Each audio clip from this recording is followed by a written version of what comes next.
So, jetzt machen wir noch den Burschen und jetzt zeigen wir euch noch ein paar Figuren davon.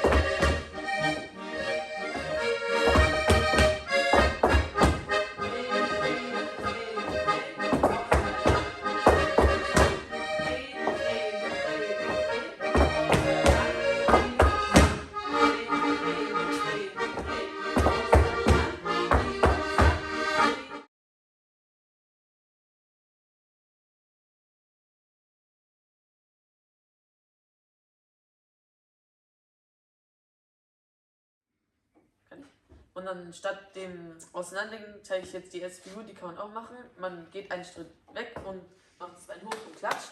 Und dann geht man wieder zurück.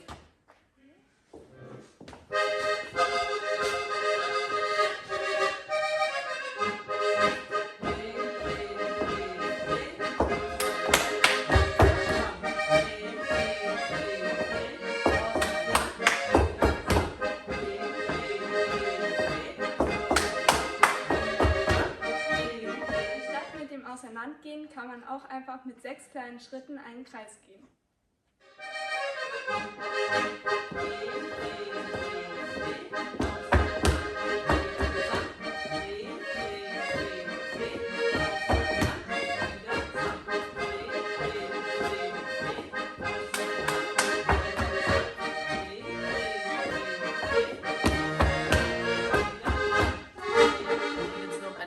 Figur anstatt dem Auseinandergehen ist, man dreht sich und dann geht man nach vorne und nach hinten.